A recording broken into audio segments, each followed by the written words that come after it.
பத்திரிகை, தொலைக்காட்சி, ஊடக சகோதர சகோதரிகளுக்கும், மேடையில் அமர்ந்திருக்கக்கூடிய விற்பனர்களுக்கும், முன்னே அமர்ந்திருக்கக்கூடிய அத்தனை சினிமா சம்பந்தப்பட்ட அனைவருக்கும் எனது மாலை வணக்கம். நான் அதில் பங்கு பெற்ற காரணத்தினால நிறையா காக்கைக்கு தன் குஞ்சு கோல்டு குஞ்சும்பாங்க. அது நான் இதை பற்றி அதிகமாக பேசுவதை விட இந்த படத்தை பார்த்தவர்கள் பார்த்துருப்பீங்க. சில வருடங்களுக்கு ஒரு முறை தான் சில நல்ல கதைகள் மாட்டோம். நான் அன்பு தம்பி நந்தாக்கிட்ட கூட சொன்னேன், இதே மாதிரி கதை இம்மிடியட்டாக மாட்டாதரா, அப்புறம் நினச்சதெல்லாம் கதைன்னு எழுதி போதாரா செல்லக்குட்டி அப்படி சொன்னேன். லிங்குசாமி சார் அவர்களுக்கு எவ்வளவு படங்கள் அவர் இயக்கியிருந்தாலும் கூட பெரிய பெரிய படங்கள், அந்த ஆனந்தம் என்பது அவர் இதயத்தின் அடித்தளத்தில் ஒரு குழந்தை போல, செல்ல குழந்தை போல இருக்கும். அதை தம்பிக்கு கொஞ்சம் லேட்டாக அமைஞ்சிருக்கு. நந்தாவுக்கு லிங்குக்கு எப்படி ஆனந்தமோ அதை போல் தம்பி. ஏன்னா அவன் அடிக்கடி சொல்லுவேன், ஒரு தெருவில் நடந்து போகிறோம், ஒரு நகை ஒன்று கிடக்குது, ஒரு 7.25 பவுனில் ஒரு நெக்லஸ்ஸு. பார்த்தவன் என்ன பண்ணுவான், சூப்பராக எடுத்து பிரச்சனைகள்லாம் தீர்த்துருக்க வேண்டியதான். இல்லை இன்னொரு என்ன பண்ணுவான், ஐயோ யாரை பெற்ற பிள்ளையோ பொம்பளை நெக்லஸ்னால் பொண்ணு தானே, ஐயோ தொலைச்ச பொண்ணு எங்கேயும் நின்று எந்த முட்டு சிந்தில் அழுதுகிட்டு இருக்கோ, அது எப்படியாவது கொண்டு சேர்த்தப்படும்டா அப்படின்னு தெருவாக கேட்டியாம்பா. 7.25 நெக்லஸ் எங்கேயாவது தொலைச்சாங்களா? ஆனால் இவன் எப்படி தெரியுங்களா தம்பி, அதை அப்படியே பார்த்துட்டு அப்பா அந்த பக்கத்தில் போயிடக்கூடாதரா அப்படின்னு.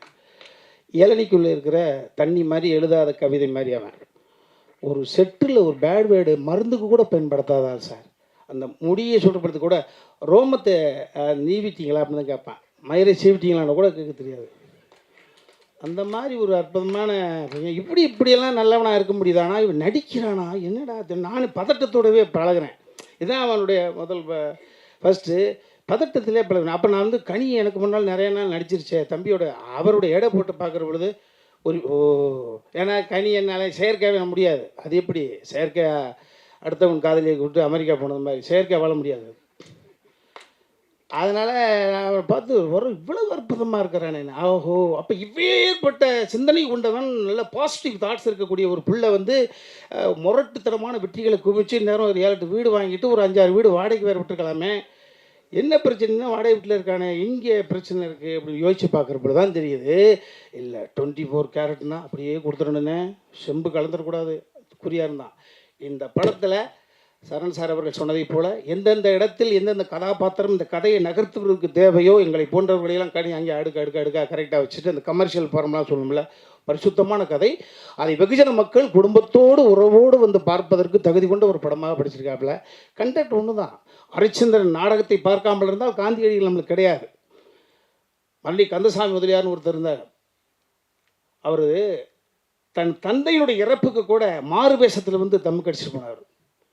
இந்த உலகம் தன் சொந்த குடும்பத்தை வறுமையில் தள்ளிவிட்டு எத்தனை மகானுபாவம். 18வது வயசில் கம்யூனிஸ்ட் இயக்கத்தினுடைய தலைவர் தன் மகளை 18 வயசில் பார்க்குறாரு. தலைமுறை வாழ்க்கையை வாழ்ந்துட்டு கம்யூனிஸ்டத்தினுடைய அந்த இயக்கத்துக்கு போகிறாரு. மகளை பார்க்குற 2 பெண்ணு நிற்கிது. அந்த பெண்ணு, அப்பா நான் உங்கள் பொண்ணுப்பா நான் அறிமுகப்படுத்துது. நிறைய பேர் அதை போல நீ நல்லவனாக நடி. நம்ம வாழ்க்கையில் என்ன, நான் இப்போ கடைசியாக இப்போ புரிஞ்சு நான் நல்லவனை சமீபமாக நல்லவனை நடிக்க ஆரம்பிச்சிட்டேன். அப்போ தான் நல்லவனாக ஆயிட முடியும். ஒருவன் நல்லவனாக நடிக்க ஆரம்பித்தா பக்கத்து அவர் நல்லவரா, சரி இந்த நாளும் முதற்கொண்டு கலவன்றிருக்க நல்லவன் சொல்கிறாங்கடா. அந்த தெரு நல்லவர் வர்றாரு, ஐயோ இது எப்படி ஏற்றுக்கிறது, தகுதி இல்லாத ஒரு விஷயத்தை நம்மகிட்ட கொடுக்குறாங்களே எப்படி ஏற்றுக்கிறது.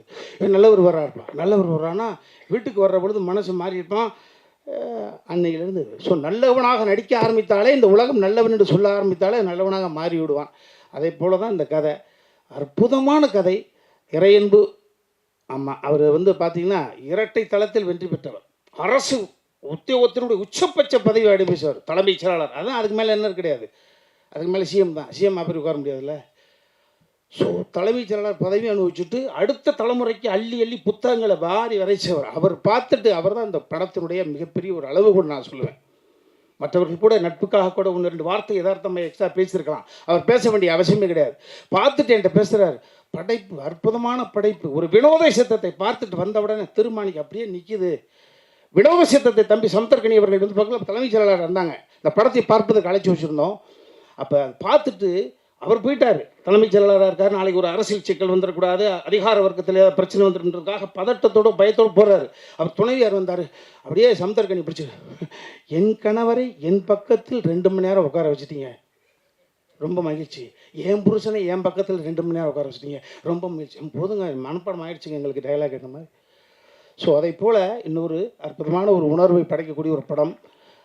நான் அடிக்கடி சொல்லுவேன், கதை என்பது பண்ணிடலாம், அந்த கதையை யார் ஏற்று நடிப்பார், அந்த கதையோடு ஒன்றுவதற்கு தகுதி கொண்ட ரியல் இமேஜ் கொண்ட வேணும். ஸோ இந்த திருமாணிக்கத்தை நீங்கள் நிச்சயமாக சொல்லுங்கள், வேறு யாரோட போய் ஒட்டி பார்த்தாலும் ஒத்துக்க மாட்டாங்க. கரெக்டாக சரண் சார் சொன்னாங்க, பாதி வரை சமுத்திரக்கனி மீது கோபம் வரும். எஸ், அந்த கோபம் என்பது வேறு மாதிரி கோபம், அந்த படத்தை பார்க்கிறவங்களுக்கு புரிஞ்சுப்பீங்க.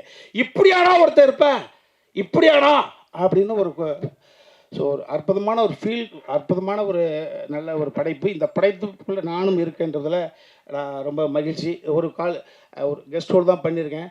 அதெல்லாம் தாண்டி என் தம்பி சமுத்திரக்கடி சொன்னான், எல்லாம் என்னப்பா பிறந்த ஊர்லேருந்து போயிட்டு ஆந்திராவுக்கு போயாச்சு, கொடிக்கு ஆந்திராவிலேருந்து ஒரு தயாரிப்பாளர் கொடுத்து வந்துருச்சு. பிள்ளை